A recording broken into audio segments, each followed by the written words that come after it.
Selama puluhan tahun, para petani di Indonesia sangat bergantung pada pupuk dan pestisida berbahan baku kimia yang diproduksi oleh berbagai pabrik. Akibatnya para petani harus mengeluarkan biaya yang cukup besar untuk mengolah tanah dan tanamannya, karena pupuk dan pestisida pabrikan itu harganya lumayan mahal.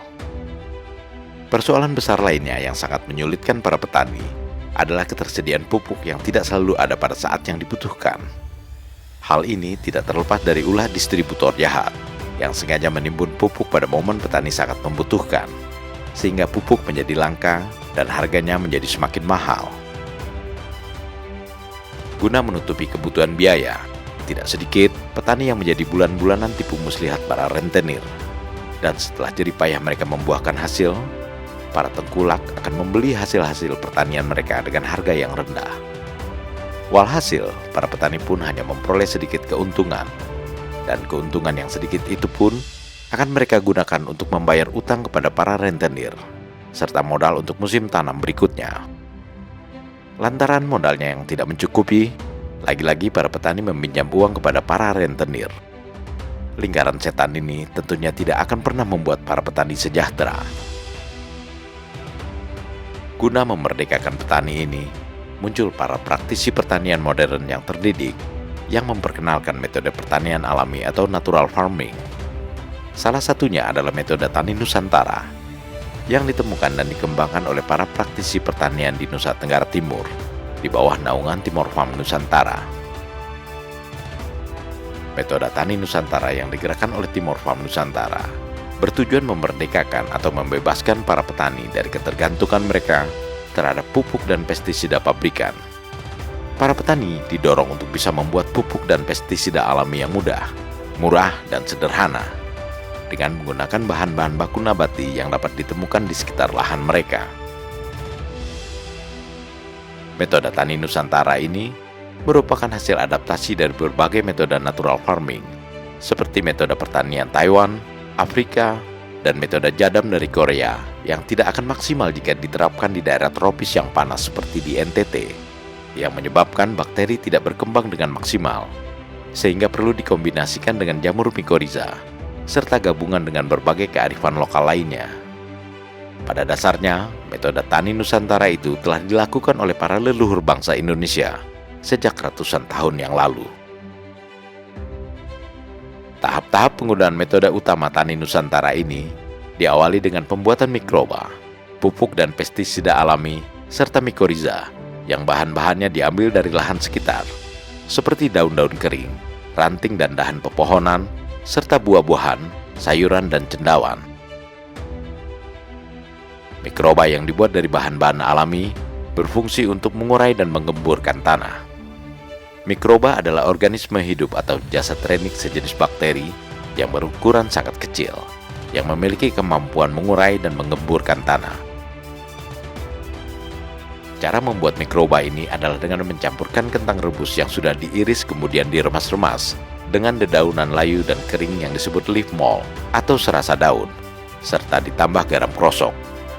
Campuran ini kemudian direndam dalam air dan diaduk secara merata di dalam sebuah wadah tertutup, didiamkan selama 2x24 jam.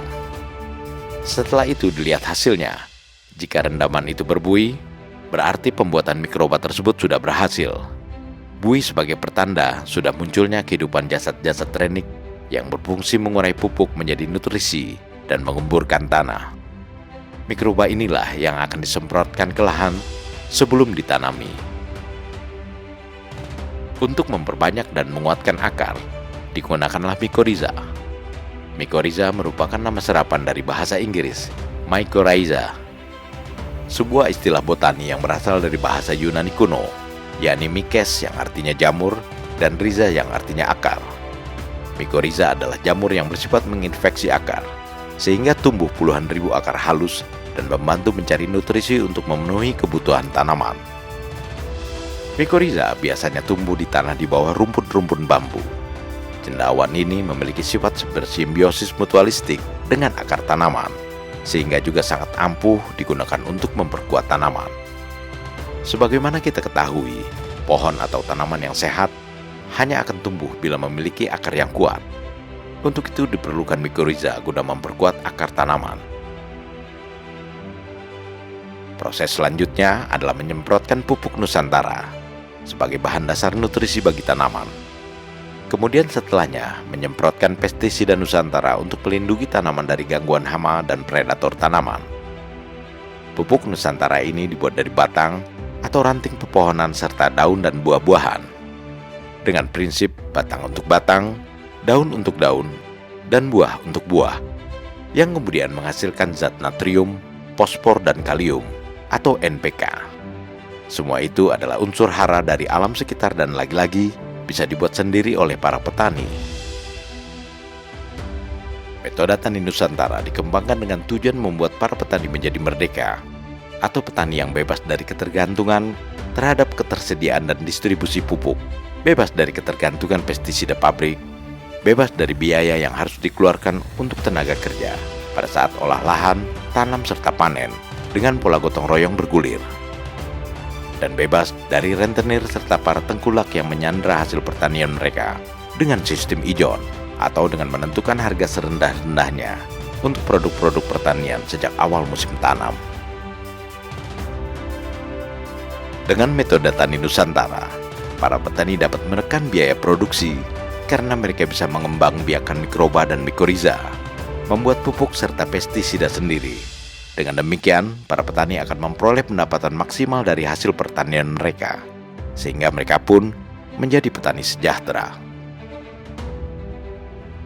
Yang menjadi sasaran Timor Farm Nusantara untuk mensosialisasikan metode tani Nusantara ini adalah para petani miskin, baik yang mempunyai lahan sendiri ataupun para petani penggarap.